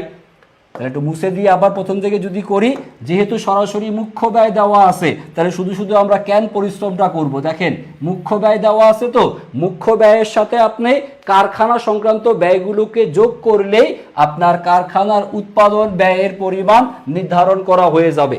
তাহলে মুখ্য ব্যয়ের সাথে আমরা শুধু পরোক্ষ মজুরি যেই টাকাটা দেওয়া আছে 3,000 এটাকে যোগ করি। স্যার অফিস কর্মচারীদের বেতন এটা কি নিব আমরা? অফিস কর্মচারীদের বেতন এটা কিসের মধ্যে আসবে? এটা হচ্ছে প্রশাসনিক উপরিব্যয়। আমাদের তো প্রশ্নের মধ্যে মোট ব্যয় নির্ণয় করতে বলে নাই। মোট ব্যয় নির্ণয়ের সময় প্রশাসনিক ব্যয়, বিক্রয় উপরিব্যয় এগুলো যোগ হয়ে থাকে। তাহলে যখন আমরা কারখানার উৎপাদন ব্যয় নির্ণয় করব সেখানে প্রশাসনিক কোনো উপরিব্যয়, অফিসের কোনো উপরিব্যয়, বিক্রয়ের কোনো উপরিব্যয় বিবেচনাতে নিব না। শুধু মুখ্য ব্যয়ের সাথে কারখানার যতগুলো খরচ সেগুলোকে আমরা যোগ করে দেখাবো। তাহলে এখানে দুইটা জিনিসের যোগফল 53,000 টাকা আর হচ্ছে 3,000 টাকা। এই দুটাকে আপনি যোগ করেন, 53,000 টাকা আর হচ্ছে 3,000 টাকা, এই দুটাকে যোগ করেন। আর এখানে দেওয়া আছে হচ্ছে 53 আর 3 যোগফল কত হওয়া উচিত? 56,000 টাকা। পাশাপাশি আরো একটা উপাদান কারখানার ভাড়া দেওয়া আছে কত 4,000 টাকা। তাহলে 56 আর 4 কত হলো 60,000 টাকা। সঠিক উত্তর হচ্ছে অপশন নাম্বার খ। তাহলে আমাদের প্রতিষ্ঠানের পরোক্ষ মজুরি এবং হচ্ছে কারখানার ভাড়া, পরোক্ষ মজুরি এবং কারখানার ভাড়া এই দুইটা হচ্ছে কারখানার উপরিব্যয় সংক্রান্ত। কারখানার উপরিব্যয় তাহলে মুখ্য ব্যয় এর সাথে মুখ্য ব্যয়ের সাথে কারখানা উপরিব্যয় যোগ করলে আপনার কিসের পরিমাণ আসবে? কারখানার উৎপাদন ব্যয়ের পরিমাণ। ওকে, তাহলে সঠিক উত্তর হচ্ছে কত 60,000 টাকা। প্রশ্নে সরাসরি মুখ্য ব্যয় দেওয়া থাকার কারণে কাঁচামাল এবং প্রত্যক্ষ মজুরি এই দুইটা বিবেচনায় আমরা আনলাম না। আসেন পরবর্তী প্রশ্নে যাই। পরবর্তী প্রশ্ন কোশ্চেন নাম্বার 13, কোশ্চেন নাম্বার 14 এগুলো একদম বেসিক প্রশ্ন যেগুলো আমরা এতক্ষণ আলোচনা করছি এর মধ্য থেকে আসা। দেখেন কোশ্চেন নাম্বার 13তে জিজ্ঞাসা করা হচ্ছে আপনাকে বিক্রয় খরচ ও প্রশাসনিক খরচ, বিক্রয়ের খরচ আর হচ্ছে অফিস ও প্রশাসনিক খরচ এই দুইটার সংমিশ্রণ বা যোগফলকে কি বলা হয়? বিক্রয় সংক্রান্ত উপরিব্যয় এবং প্রশাসনিক উপরিব্যয় এই দুইটা উপরিব্যয়ের যোগফল বা সমষ্টিকে আমরা বলবো হচ্ছে, এই দুইটা উপাদানের সমষ্টিকে বলা হবে হচ্ছে পরিচালন খরচ। পরিচালন খরচ, পরিচালন খরচকে দুই ভাগে ভাগ করব, একটা বিক্রয়ের সাথে সম্পর্কিত, একটা অফিসের সাথে সম্পর্কিত। সেম ধরনের প্রশ্ন কোশ্চেন নাম্বার 14, অফিস ও প্রশাসনিক উপরিব্যয় এর অন্তর্ভুক্ত বিষয় কোনটা কোনটা? কোন বিষয় দুইটা অফিস ও প্রশাসনিক উপরিব্যয়ের মধ্যে আসে? দেখেন প্রশ্নের অফিসের ভাড়া এটা অফিস সংক্রান্ত ব্যয়ের মধ্যে আসবে। ছাপা ও মণিহারি ছাপা ফটোকপি করবেন বা কোনো কিছু ছাপাচ্ছেন, তারপর হচ্ছে মণিহারি, খাতা, কাগজ, কলম, এই বিষয়গুলো তো অফিসেই ব্যবহার করা হচ্ছে, বাইরে তো আর না। পাশাপাশি অফিসের যে আসবাবপত্র সেটার অবচয়, এই তিনটা বিষয়ই অফিস ও প্রশাসনিক উপরিব্যয় এর অন্তর্ভুক্ত বলে বিবেচিত হবে। সো সঠিক উত্তর হবে অপশন নাম্বার ঘ, 1, 2 এবং 3, তিনটাই কোশ্চেনের সঠিক উত্তর, তিনটাই সঠিক উত্তর দেওয়া আছে। আসেন পরবর্তী প্রশ্ন দেখি, কোশ্চেন নাম্বার 15। যেহেতু এটা অঙ্ক, একটু উপরে তুলে দেই যাতে আপনাদের দেখতে সুবিধা হয় এবং করতেও যাতে একটু সুবিধা হয়। আসেন কোশ্চেন নাম্বার 15, সবাই চেষ্টা করি আমার সাথে কোশ্চেন নাম্বার 15 করার জন্য। কোশ্চেন নাম্বার 15 দেখেন, কোশ্চেন নাম্বার 15, কোশ্চেন নাম্বার 15তে কিসের পরিমাণ বের করব? ওই কারখানা ব্যয়ের পরিমাণ নির্ণয় করতে বলা আছে। স্যার কারখানার ব্যয় আর হচ্ছে উৎপাদন ব্যয় দুইটা মোটামুটি একই কথা বলা যেতে পারে। কারখানার ব্যয় এবং উৎপাদন ব্যয় কাছাকাছি, বাট দুটো একেবারেই একই জিনিস এটা বললে ভুল বলা হবে। কারণ চলতি কার্য, যেটা চলতি কার্য যদি দেওয়া থাকে প্রশ্নে, তখন কারখানা ব্যয়ের সাথে চলতি কার্য প্রারম্ভিকটা যোগ, সমাপনীটা বিয়োগ, তখন আসে হচ্ছে উৎপাদন ব্যয়। বাট ম্যাক্সিমাম প্রশ্নে হচ্ছে চলতি কার্য দেওয়া থাকে না। যদি চলতি কার্য না দেওয়া থাকে তখনকার ক্ষেত্রে আপনার কারখানার ব্যয় বা উৎপাদন ব্যয়কে আপনি একই হিসেবে বিবেচনা করবেন। তাহলে কারখানার ব্যয় বা উৎপাদন ব্যয় কিভাবে নির্ণয় করব? একটু আগেই আমরা সূত্র দেখে আসলাম, অঙ্ক। মুখ্য ব্যয়ের সাথে কাকে যোগ করতে হবে? মুখ্য ব্যয়ের সাথে যোগ করতে হবে হচ্ছে কারখানার উপরিব্যয়। কারখানার উপরিব্যয়, অথবা যার অন্য নাম আপনি উৎপাদন উপরিব্যয়ও বলতে পারেন। কারখানার উপরিব্যয় বা উৎপাদন উপরিব্যয়, এই দুটাকে যোগ করলে কিসের পরিমাণ পাওয়া যাবে? কারখানা ব্যয়ের পরিমাণ। আর মুখ্য ব্যয়ের মধ্যে কারা কারা আসে অলরেডি আমরা জানি। মুখ্য ব্যয়ের মধ্যে প্রত্যক্ষ উপাদানগুলো আসবে। কি কি নাম? প্রত্যক্ষ কাঁচামাল, তারপরে আসবে হচ্ছে প্রত্যক্ষ মজুরি, আর আসবে হচ্ছে অন্যান্য প্রত্যক্ষ খরচ। এই তিনটা উপাদানের যোগফল বা সমষ্টিকেই বলা হবে হচ্ছে মুখ্য ব্যয় এর পরিমাণ। সো মুখ্য ব্যয় এবং কারখানার উপরিব্যয় এই দুটাকে যোগ করলে উত্তর চলে আসবে। দেখি করতে পারি কিনা আমরা। সূত্র বলে দিলাম, দেখেন কোশ্চেন সমাধান করতে পারি কিনা আমরা, কোশ্চেন সমাধান করতে পারি কিনা। এটা এখানে কি কি দেওয়া আছে খেয়াল করেন। প্রত্যক্ষ কাঁচামাল দেওয়া আছে, সো কাঁচামাল এটা তো লাগবেই 15,000। তারপরে হচ্ছে প্রত্যক্ষ মজুরি দেওয়া আছে, ঠিক আছে, মজুরির পরিমাণ 7,000, এটা তো আমরা হিসাবে আনবই। তারপরে হচ্ছে কারখানার উপরিব্যয় বলছে কি মজুরির 40%। আসলে মজুরির 40% করি আমরা এখানে। মজুরির পরিমাণ কত? 7,000 টাকা। এর 40% করব। মজুরির পরিমাণ 7,000, প্রত্যক্ষ মজুরি 7,000, এর কত পার্সেন্ট করতে হবে? 40%। এর 40% যদি আমরা করি তাহলে কত আসে? 4 সাথে 28 আর 2টা শূন্য, 2,800 টাকা। তাহলে আমাদের কারখানা উপরিব্যয় এর পরিমাণ হচ্ছে প্রত্যক্ষ মজুরি 7,000, এর 40% নির্ণয় করছি, অর্থাৎ 2,800 টাকা আসছে। তাহলে এখানের 15 আর 7 কত হইল? 22,000 আর হচ্ছে 2,800, 24,800 হচ্ছে কোশ্চেনের উত্তর। 24,800। দেখেন বুঝতে পারছেন কিনা, দেখেন প্রশ্ন বুঝতে পারছি কিনা, করতে পারলাম কিনা। এরকম প্রশ্ন আসবে স্যার পরীক্ষায়, পারতে হবে এগুলো এবং দ্রুত পারতে হবে। এমসিকিউ সমাধান করার জন্য খুব বেশিক্ষণ সময় আপনি পাবেন না, হাফ এন আওয়ার, 30 মিনিট সময়। 30 মিনিটের মধ্যে 5 মিনিট তো আপনি ডানে বামে তাকাবেনই। এই বদভ্যাসটা আমাদের আছেই। অঙ্ক ক্ষেত্রে আমরা অনেকে যেই কাজটা করি, নিজে নিজে না করে একটু ডানে বামে দেখার চেষ্টা করি। এই বদভ্যাসটা বাদ দিয়ে নিজে নিজে একটু বাসায় প্র্যাকটিস করলে ক্ষতিটা কি? পরীক্ষার হলে বন্ধু বান্ধব উত্তর বলবে আর আমি গোল্লা ভরাট করব, এই চিন্তা করে পরীক্ষার হলে যাওয়াটা কি উচিত? একটা দুইটা না হয় একটু এদিক সেদিক করা যেতে পারে, তারপরে 30টাই যদি আপনার বন্ধুর আশায় আপনি বসে থাকেন, হবে স্যার? একটু নিজেকে পড়তে হবে না, পারতে হবে না? চেষ্টা করলেই আমরা পারবো। এবং এই প্রশ্নগুলো খুবই গুরুত্বপূর্ণ। এই আদলের বা এই ধরনের প্রশ্নই আপনার পরীক্ষায় আসার সম্ভাবনা। সো জাস্ট এই প্রশ্নগুলো একটু বুঝে বুঝে সমাধান করেন আমার সাথে। আশা করি এগুলোর পাশাপাশি অন্যান্য প্রশ্নগুলো তখন আপনার কাছে খুব বেশি জটিল মনে হবে না। আসেন আমরা কোশ্চেন নাম্বার 16 এবং 17 করতে চাই। 16 নাম্বার এবং 17 নাম্বার প্রশ্ন, এইটা যে উদ্দীপকটা দেওয়া আছে আমাদের ঢাকা বোর্ডের পরীক্ষায় আসা প্রশ্ন। দেখেন এখানে প্রশ্নের মধ্যে লিখে দেওয়া আছে কি কি একটা দ্রব্য উৎপাদনে আমাদের কাঁচামালের ব্যয় হয়েছে। কাঁচামালের ব্যয় এর পরিমাণ কত? 12,000 টাকা। আমাদের শ্রমের ব্যয় বা মজুরির পরিমাণ হচ্ছে 8,000 টাকা। তাহলে 12 আর 8 কত হইল? পড়তে পড়তে একটা হিসাব করে রাখি, 12 আর 8 কত হইল? 20। আচ্ছা, আর কারখানা উপরিব্যয় এটা হবে মুখ্য ব্যয়ের 30%। তাহলে স্যার মুখ্য ব্যয়টা কত হইল জানো? ওই যে বললাম 12 আর 8 দুইটার যোগফল কত? 20,000। এটা হচ্ছে মুখ্য ব্যয়। এই 20,000 টাকার কত পার্সেন্ট? 30%। 20,000 টাকার 30% করলে কত আসবে? 6,000 টাকা। তাহলে 6,000 টাকা হচ্ছে কিসের পরিমাণ? 6,000 টাকা হচ্ছে কারখানা উপরিব্যয়ের পরিমাণ। তাহলে 20,000 আর 6 26,000। 26,000 টাকা হচ্ছে কি কারখানা ব্যয় বা উৎপাদন ব্যয়। আর প্রশ্নে বলছে যে প্রশাসনিক ব্যয়, প্রশাসনিক উপরিব্যয় এইটা হবে কারখানা ব্যয়। স্যার কারখানা ব্যয়টা যেন কত ছিল? কারখানা ব্যয় ছিল হচ্ছে 20,000 টাকার মুখ্য ব্যয় আর সাথে যোগ এই 6,000 টাকা। 6,000 টাকা হচ্ছে কি আমাদের? 6,000 টাকা হচ্ছে কারখানার উপরিব্যয়। কারখানা উপরিব্যয় 6, 20 আর 6 যোগফল কত হইল? 26,000। তাহলে এই 26,000 টাকা হচ্ছে কারখানা ব্যয়, যার 20% করলে আপনি কিসের পরিমাণ পাচ্ছেন? প্রশাসনিক উপরিব্যয়। 26,000 টাকা এর 20% করার চেষ্টা করেন। 26,000 টাকা এর 20% করি কত হয়? 26,000 টাকার 20% করলে টাকার পরিমাণটা হবে হচ্ছে 5,200। তাহলে এই 5,200 যেটা আপনি বের করলেন এটা হচ্ছে কি প্রশাসনিক উপরিব্যয়। প্রশাসনিক উপরিব্যয়।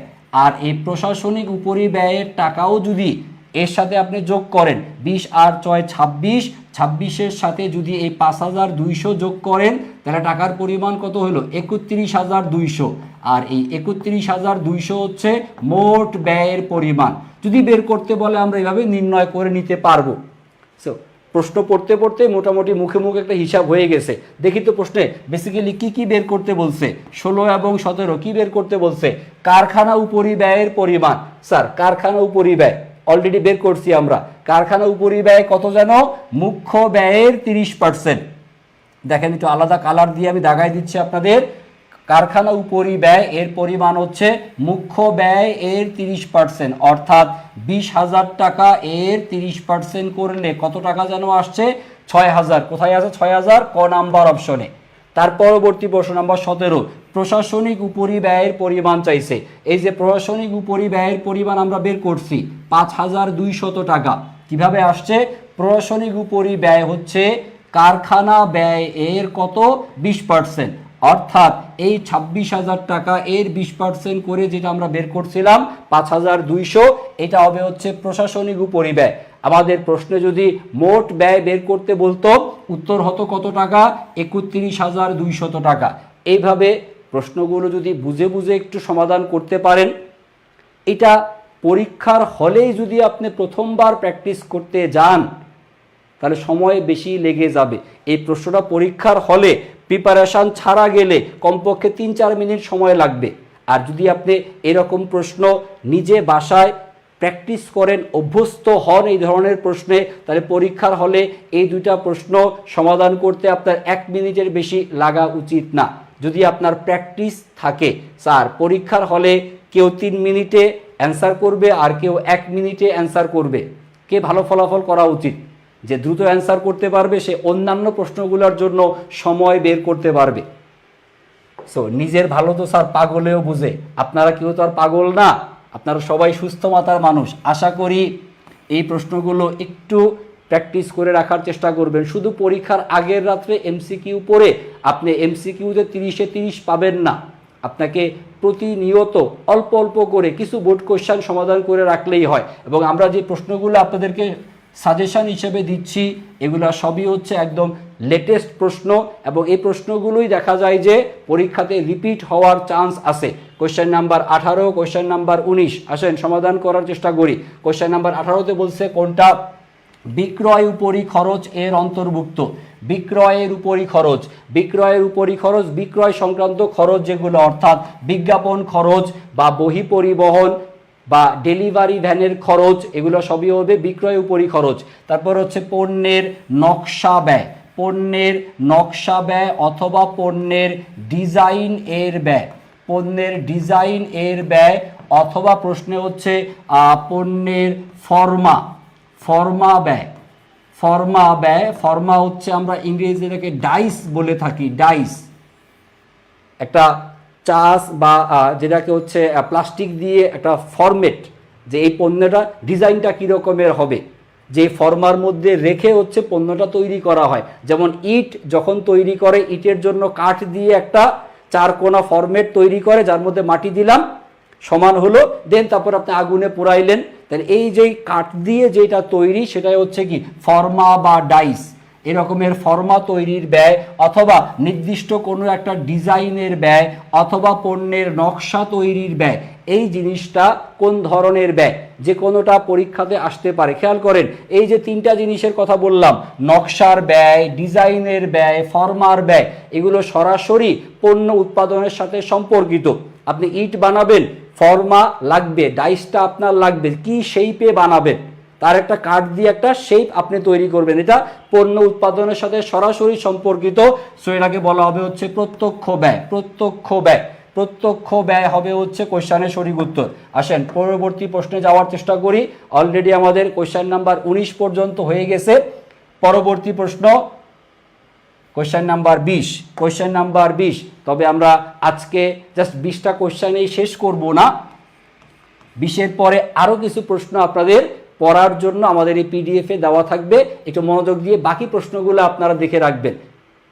আসেন কোশ্চেন নাম্বার 20টা একটু সমাধান করার চেষ্টা করি। এখানে বের করতে বলছে প্রতিটা টেবিলের বিক্রয় মূল্য কত হবে, বিক্রয় মূল্য নির্ধারণ করতে বলা হয়েছে, এবং প্রশ্নে দেওয়া আছে হচ্ছে প্রতিটা টেবিলের বিক্রয় মূল্য, অর্থাৎ একটা টেবিলের বিক্রয় মূল্য আপনি বের করবেন।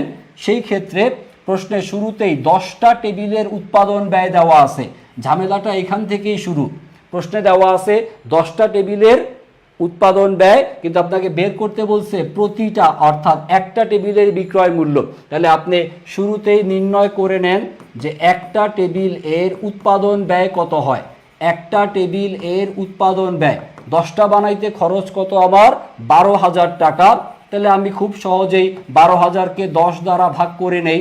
12,000-কে 10 দ্বারা ভাগ করলে আসবে কত 1,200, 1200 টাকা। তাহলে প্রত্যেকটা পণ্যের উৎপাদন ব্যয়ের পরিমাণ হচ্ছে 1200 টাকা। প্রশ্নে বলছে কোম্পানি বিক্রয় মূল্যের উপর 20% হারে মুনাফা অর্থাৎ লাভ করতে চায়। যেই মূল্যের উপর লাভের হার দেওয়া থাকে, আমরা যেই মূল্যের উপর লাভের হার দেওয়া থাকে, এখানে বিক্রয় মূল্যের উপর দেওয়া, যেই মূল্যের উপর লাভের হার দেওয়া থাকবে সেই মূল্যটাকে আমরা 100 হিসেবে ধরব। তাহলে বিক্রয় মূল্যের পরিমাণ হচ্ছে 100 টাকা, আর এর উপরে মুনাফা করতে বলা হয়েছে 20%, অর্থাৎ মুনাফার পরিমাণ হচ্ছে 20 টাকা।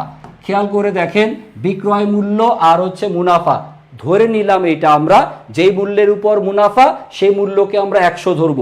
উৎপাদন ব্যয়ের উপর মুনাফা বললে উৎপাদন ব্যয়কে 100 ধরবেন, মোট ব্যয়ের উপর মুনাফা বললে মোট ব্যয়কে 100, ক্রয় মূল্যের উপর মুনাফা ক্রয় মূল্যকে 100, বিক্রয় মূল্যের উপর মুনাফা বিক্রয় মূল্য 100।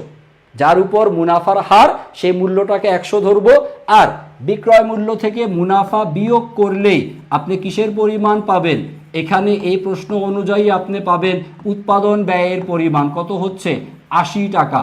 বিক্রয় মূল্য থেকে মুনাফা বাদ দিলে আসে উৎপাদন ব্যয়, আর উৎপাদন ব্যয়ের সাথে মুনাফা যোগ করলে আসে হচ্ছে বিক্রয় মূল্য। সো এই ফরম্যাটটা একটু মনে রাখার চেষ্টা করব, এই ঐকিক নিয়মটা। এটা যদি মনে রাখি, এই প্যাটার্নের প্রশ্ন আমরা খুব সহজেই সমাধান করে ফেলতে পারবো। এখানে নিয়ম হচ্ছে যে জিনিসের মান দেওয়া আছে, এখানে মান দেওয়া আছে কিসের, উৎপাদন ব্যয়ের পরিমাণ দেওয়া আছে। উৎপাদন ব্যয়ের পরিমাণ কত টাকা, 1200 টাকা। উৎপাদন ব্যয়ের পরিমাণ 1200, কিসের টাকা বসাইছেন, উৎপাদন ব্যয়ের টাকা। তাহলে এখান থেকে আপনি উৎপাদন ব্যয়ের মানটা নেবেন। উৎপাদন ব্যয়ের মান কত, এখানে 80। তাহলে এটাকে 80 দ্বারা ভাগ, আর গুণ করতে হবে যেটার মূল্য বের করতে বলা হয়েছে প্রশ্নে। কিসের মূল্য চাইছে, বিক্রয়ের মূল্য। সো বিক্রয় মূল্যের মান কত, এখানে 100। সো এটাকে আপনি এবার 100 দ্বারা গুণ করবেন। এই ক্যালকুলেশনটা করলেই আপনার প্রশ্নের উত্তর চলে আসবে। এবং এই ফরম্যাটটা যদি আপনি বুঝে থাকেন, এখানে কোনো হার মুখস্থ আপনাকে করতে হবে না। আমরা জানি বিক্রয় মূল্যের উপর মুনাফার হার মানে বিক্রয় হার, ক্রয় মূল্যের উপর মুনাফার হার মানে ক্রয় হার, বিক্রয় হার, তারপরে সেটাকে রূপান্তর, অনেকভাবেই এই ধরনের অঙ্ক সমাধান করা যায়। বাট আমরা কোনো সূত্র, রূপান্তর, পার্সেন্টেজ কিচ্ছু মুখস্থ করতে চাই না। শুধু এটা জিনিস মনে রাখবো, যে মূল্যের উপর মুনাফার হার সেই মূল্য 100, বিক্রয় থেকে মুনাফা বাদ যাবে, আর ক্রয়ের সাথে বা উৎপাদনের সাথে মুনাফা হবে যোগ।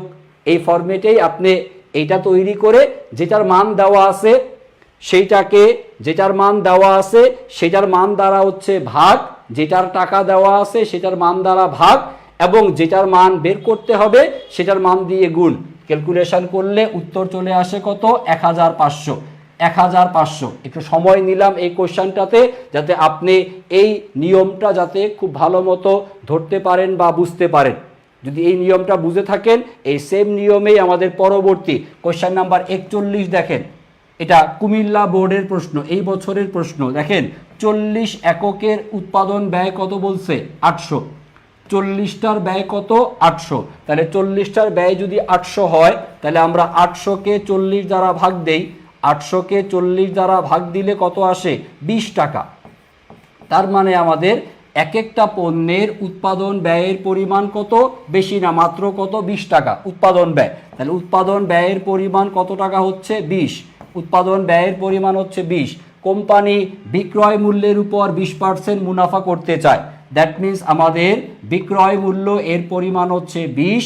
আমাদের এখানে মুনাফা বা লাভের পরিমাণ, বিক্রয় মূল্য হচ্ছে 100।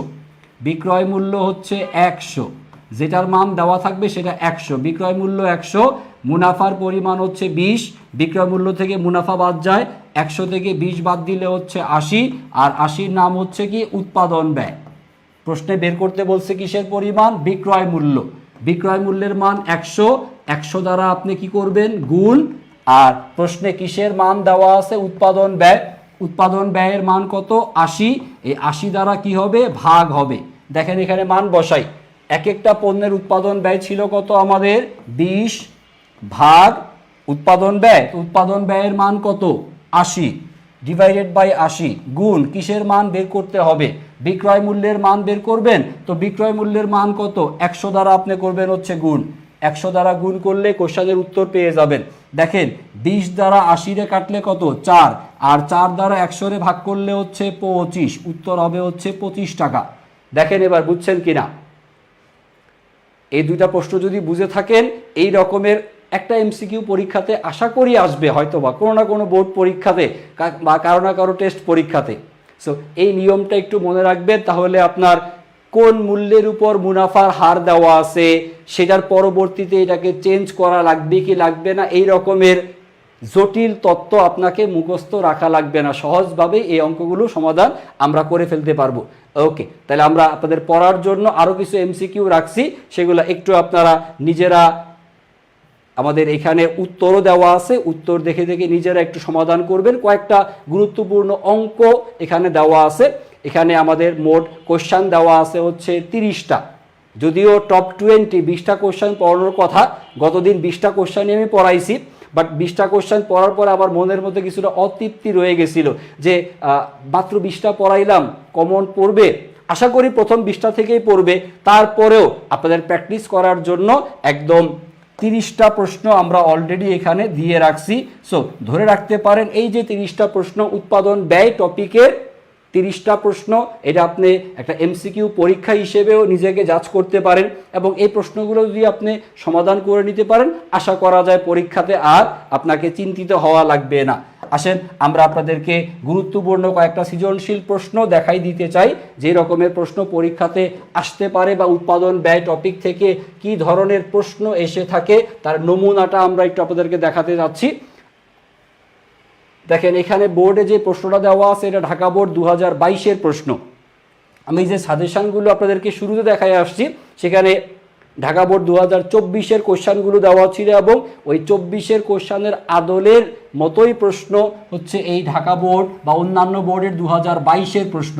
সো ওই প্রশ্নগুলো করার পরে আপনি চাইলে এখানে যে কয়টা প্রশ্ন, মোট 5টা সৃজনশীল প্রশ্ন আমরা স্লাইডে রাখছি, এই 5টা অঙ্ক আপনি যদি একটু সমাধান করে নিতে পারেন, তাহলে আশা করি আপনার আপনার বোর্ড পরীক্ষা থেকে শুরু করে যে কোনো পরীক্ষাতে ইনশাল্লাহ এর মধ্য থেকেই প্রশ্ন আসবে। দেখেন ক নাম্বার প্রশ্নে এই যে ব্যবহৃত কাঁচামালের পরিমাণ বের করতে বলছে, ক নাম্বারের জন্য কাঁচামাল, খ নাম্বারে বের করতে বলছে বিক্রিত পণ্যের ব্যয়, আর গ নাম্বারে চাইছে কোনটা স্যার, আয় বিবরণীর পরিমাণ। দেখেন আমরা যেই সাজেশন দিছিলাম সেম টাইপের প্রশ্নগুলো এইখানে দেওয়া আছে। এটা 1 নাম্বার প্রশ্ন। দেখি 2 নাম্বার প্রশ্নে কি কি বের করতে বলছে। 2 নাম্বার প্রশ্নে খেয়াল করে দেখেন, 2 নাম্বার প্রশ্নে আপনার কাছে জানতে চাইছে কতে কি বের করবেন, মুখ্য ব্যয়ের পরিমাণ। খ নাম্বারে চাইছে কি, কারখানা ব্যয় ও বিক্রিত পণ্যের ব্যয় নির্ণয় করো। স্যার কারখানা ব্যয় বিক্রিত পণ্যের ব্যয় মানে ঘুরে ফিরে ওই উৎপাদন ব্যয় বিবরণী আপনারে করাই লাগবে। গ নাম্বারে কিসের পরিমাণ দেওয়া আছে, আয় বিবরণী নির্ণয় করতে বলছে। দেখেন সাজেশনের সাথে একদম হুবহু মিলে যাচ্ছে। আসেন পরবর্তী কোশ্চেনটা দেখাই দিই আপনাদের। কোশ্চেন নাম্বার 3, সৃজনশীল প্রশ্ন নাম্বার 3।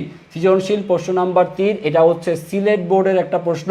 দেখেন সিলেট বোর্ডের এই প্রশ্নটার মধ্যে কতে বের করতে বলছে আপনাকে, উৎপাদিত পণ্যের একক, উৎপাদিত পণ্যের এককের পরিমাণ। খ নাম্বারে নির্ণয় করতে হবে আপনাকে বিক্রিত পণ্যের ব্যয়, আর গ নাম্বার প্রশ্নে আপনি আয় বিবরণী তৈরি করবেন এবং এখানে বলা হয়েছে বিক্রয়ের উপর নিট লাভের শতকরা হার। তাহলে বিক্রয়ের পরিমাণ এইটা বুঝবে হচ্ছে নিচে, উপর, উপরে কোনটা, নিট লাভ। তাহলে উপরে বসাবেন হচ্ছে নিট লাভ আর গুণ দিবেন এটাকে হচ্ছে 100 দ্বারা। অনেকে এই জিনিসটা কিভাবে করব ঝামেলায় পড়ে যায়। স্যার এর ক্লু তো কোশ্চেনে দেওয়া আছে, উপর যেটা উপরে সেটা উপরে বসাবেন, আর যেটা নিচে যার উপর সে তো বসবে নিচে। বিক্রয়ের উপর নিট লাভের শতকরা হার, সো উপরে কোনটা, নিট লাভ, আর নিচে আসবে কোনটা, বিক্রয়। শতকরা হার মানে 100 দিয়ে গুণ করে ফেলবেন। তাহলে আয় বিবরণীটা প্রস্তুত করে দেন আপনি এই ক্যালকুলেশনটা সহজেই করে ফেলতে পারবেন। আসেন 3 নাম্বার প্রশ্ন গেল, কোশ্চেন নাম্বার 4-এ যাই। কোশ্চেন নাম্বার 4 নাম্বার প্রশ্ন, এটা হচ্ছে সিলেট বোর্ডের প্রশ্ন। সাধারণত সিলেট বোর্ডের প্রশ্ন অপেক্ষাকৃত একটু জটিল টাইপের প্রশ্ন হয়ে থাকে এবং টেস্ট পরীক্ষার জন্য এই রকমের প্রশ্নগুলোকে স্যাররা একটু বেশি হয়তোবা পছন্দ করেন। দেখেন এই প্রশ্নে ক নাম্বারে অ্যাজ ইউজুয়াল মুখ্য ব্যয়ের পরিমাণ, খ নাম্বারে বের করতে বলছে বিক্রিত পণ্যের ব্যয়, আর গ নাম্বারে বলা হয়েছে 2টা বিষয়, একটা হচ্ছে নিট মুনাফা বা নিট লাভের পরিমাণ বের করবেন এবং এখানে বিক্রয়ের উপর মোট মুনাফার শতকরা হার। সো এখানে আমাদের মোট মুনাফার পরিমাণ যেটা আমরা নির্ণয় করব আয় বিবরণীতে, সেটাকে আমরা হচ্ছে বিক্রয়ের পরিমাণ দ্বারা ভাগ করে 100 দ্বারা গুণ করলেই শতকরা হারে রূপান্তর হয়ে যাবে। আশা করি করতে পারবো আমরা।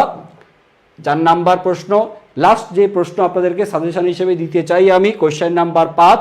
এটা হলো যশোর বোর্ডে আসা প্রশ্ন 2022-এর।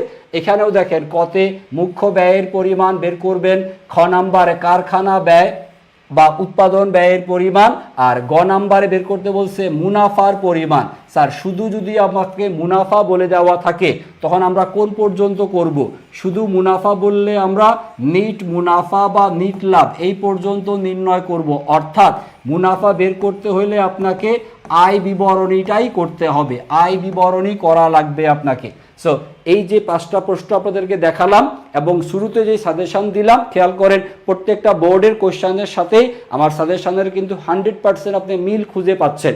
সো 2024-এর যে বোর্ড প্রশ্নগুলো ওইখানে লিখে দেওয়া আছে শুরুতে সাজেশনে, সেই প্রশ্নগুলোর পাশাপাশি অতিরিক্ত একটু প্রিপারেশনের জন্য এবং আপনার A+ নিশ্চিত করার জন্য উৎপাদন ব্যয়ের সৃজনশীল 10-এ 10 পাওয়ার জন্য এই 5টা প্রশ্নও চাইলে আপনারা অবশ্যই সমাধান করে রাখতে পারবেন। স্যার ভালোর তো আর শেষ নাই, চিনি আপনি যত বেশি দিবেন তত চা খেতে মিষ্টি হবে, কিন্তু চিনির পরিমাণ যদি আপনি 3 চামচের জায়গায় 5 চামচ দিয়ে ফেলেন, 6 চামচ চিনি দেন 1 কাপ চায়ের মধ্যে, তখন চাটা কি আর খেতে চা মনে হবে, শরবত হয়ে যাবে।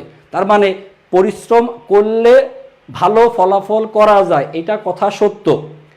খেয়াল করে দেখেন একজন রিক্সা চালক সারাদিনে যে পরিমাণ পরিশ্রমটা করে স্যার, বিশেষ করে গরমের দিনে মাথার উপরে সূর্য, তারপর হচ্ছে রিক্সা চালাচ্ছে। বর্তমানে যেগুলো টেসলা চলে আসছে, টেসলা টাইপের না, যেগুলো পায়ে চালাতে হয়, প্যাডেল চালিত যেটা, একজন প্যাডেল চালিত রিক্সাওয়ালা সারাদিনে যেই পরিশ্রম করে, বা ইটের ভাটায় যে শ্রমিকটা কাজ করে সারাদিন, ইট বানাচ্ছে, ইট পোড়াচ্ছে, অনেক পরিশ্রম করতেছে তারা। তো যে বেশি পরিশ্রম করে তার আউটপুট কি বেশি পাওয়া উচিত। তো একজন রিক্সা চালক সারাদিনে কত টাকা ইনকাম করে স্যার? সারাদিন আপনি ঘাম জড়ায়া রিক্সার জমা দিয়ে বাসায় ফিরেন কি আধা কেজি চাল, 1 পোয়া ডাল আর কোনো একটা সবজি নিয়ে। মাছ মাংস কেনার চিন্তাই আপনি করতে পারেন না। তার মানে পরিশ্রম করলেই যে আপনি ভালো করবেন তার কোনো গ্যারান্টি নাই। তাহলে পরিশ্রম কি স্যার করবো না? করবেন, বুঝে শুনে করবেন। খেয়াল করে দেখেন, পরিশ্রমটা এমন জায়গায় করতে হবে যেটা আপনার জন্য ফ্রুটফুল হবে। আপনি অঙ্ক করলেন, 100টা অঙ্ক করলেন, হাবিজাবি করলেন, লাভ তো হবে না। যেটা পরীক্ষায় অতীতে আসছে সেই ধরনের প্রশ্নই পরীক্ষাতে আসবে। সো আপনাকে বিভিন্ন জটিল জটিল অঙ্ক সমাধান না করে আমরা যে বোর্ড কোশ্চেনগুলো আপনাদেরকে দেখাইছি সেই প্রশ্নগুলোই বারবার করে প্র্যাকটিস করেন। নতুন নতুন কঠিন কঠিন জিনিস শিখে আপনার মাথাটাকে প্রেশারাইজ না করে যেগুলো পরীক্ষায় আসার মতো সাজেশন হিসেবে যা দিছি আমরা সেগুলো আপনি প্র্যাকটিস করেন, সেগুলোর উপরে পরিশ্রম করেন। অর্থাৎ ঝোপ বুঝে আপনি হচ্ছে কোপটা দেন। যেখানে ঝোপ আছে কোপটা ওইখানেই দিবেন, যাতে এক কোপেই যেন কলা গাছটা দ্বিখণ্ডিত যেন হয়ে যায়। সো পরিশ্রম করব, বুঝে শুনে পরিশ্রম করব। রিক্সাওয়ালার মতো সারাদিন পরিশ্রম করতে চাই না। সো এফোর্ট দিব, ভালো মতো এফোর্ট দিব কোন প্রশ্নে, যে প্রশ্নগুলো পরীক্ষায় আসার মতো। সো এভাবে যদি একটু পরিশ্রম করতে পারেন তাহলে কষ্টও কম হবে, ফলাফলটাও সর্বোচ্চ হবে। আশা করি বুঝাইতে পারছি। মনে রাখবেন, বনের রাজা কে স্যার? বনের রাজা হচ্ছে সিংহ, সারাদিন ঘুমায় থাকে। আর গাধা সারাদিন পরিশ্রম করে, সে তো বনের রাজা না। বনের রাজা হলো সিংহ, সারাদিন ঘুমায় আছে। তার যখন খিদা লাগতেছে উঠতেছে, উঠে যেটা তার শিকার করার দরকার যায় শুধু থাবা একটাই দিচ্ছে। সিংহের থাবা খাওয়ার পরে বনের যত রকমের পশু পাখি মরে কিন্তু কাই। তার মানে কোপটা এমনভাবেই দিবেন, পরিশ্রমটা এমনভাবেই করবেন, প্রশ্ন সেগুলাই সমাধান করবেন যেগুলো আপনার পরীক্ষাতে আশা করি কমন আসবে। সো যা আমরা আপনাদেরকে পড়াইছি এগুলো আশা করি ভালো মতো প্র্যাকটিস করলে আপনি ভালো ফলাফল অবশ্যই করবেন। এবং এই রকমের অন্যান্য সাবজেক্টের ক্লাস করার জন্য অবশ্যই আগামীকালকে 7টা 10-এর সময় ক্লাস আছে এবং ডিসেম্বরের 31 তারিখ পর্যন্ত কন্টিনিউ আমাদের এই ক্লাসগুলো চলবে। আপনারা আই এডুকেশনের সাথেই থাকেন, ভালো মতো লেখাপড়া করেন, ঝোপ বুঝে কোপ মারার জন্য, অল্প পরিশ্রমে ভালো ফলাফলের জন্য আই এডুকেশনের বিকল্প নাই। সবাই ভালো থাকবেন, সুস্থ থাকবেন। আল্লাহ হাফিজ।